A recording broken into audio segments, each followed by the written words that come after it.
Hi, right, we're going to muck about with some arrows and show that this car is accelerating, go at a constant speed, or slowing down or stationary.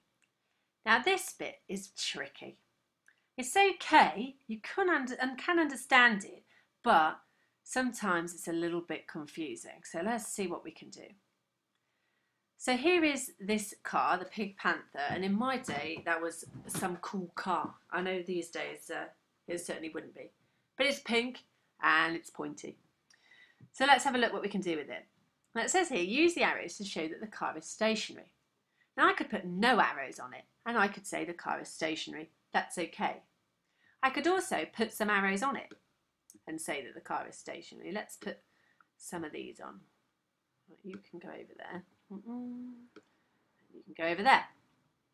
Now I could say here that the forces are balanced on this car and the car is stationary. Great.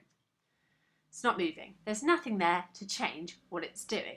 So it stays doing what it's doing. So you needed to know that that car was stationary in the first place, and it will remain stationary because the forces are balanced. There is no resultant force on this car. If you're not sure about resultant force, go back and watch the resultant force video. Now I want this car to accelerate. I'm just point out that you could put the arrows the other way around. It would still mean the same thing. So if I put them this way around, as long as you know what the arrows stand for, they're okay. I want to accelerate the car. So I'm going to push my foot down on the accelerator. Now when I put my foot down the accelerator, I'm giving the engine force here, the driving force, more than the air resistance. So I'm going to put my foot down and the car will go accelerate forwards. Now it's accelerating, remember, it's going from 0 to 30 miles per hour. So it's accelerating. So in this picture, the car is accelerating. The driving force is bigger than the air resistance.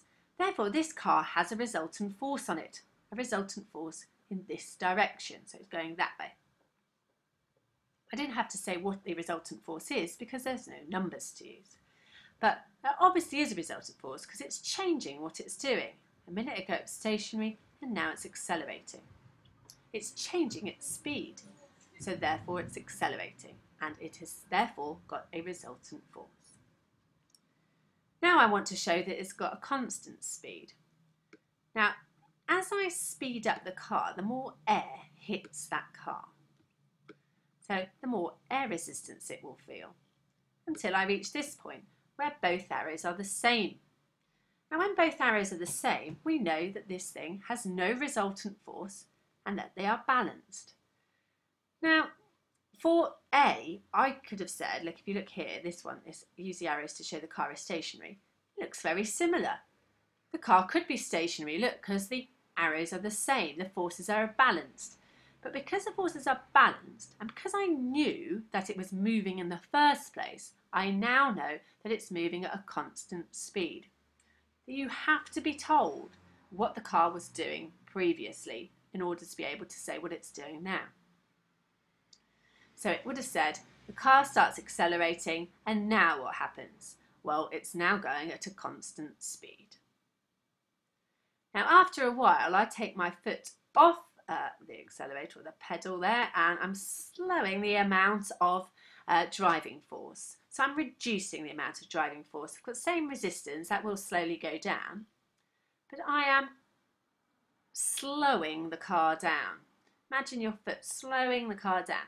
If I saw this picture and knew nothing about this car, it looks like the resultant force is going that way and it's pushing it backwards. You'd be okay, you'd be right with that.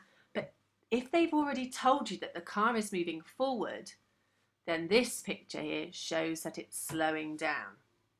It's slowing down, i.e. it's changing, so therefore the forces are unbalanced and there is a resultant force. It is a bit of a mouthful. I'd listen to it again if I were you. But if you remember, balanced, they're the same. It's either stationary or a constant speed. And the engine, if you push the amount of driving force, then it's going to accelerate. If you reduce the amount of driving force, it's going to slow down.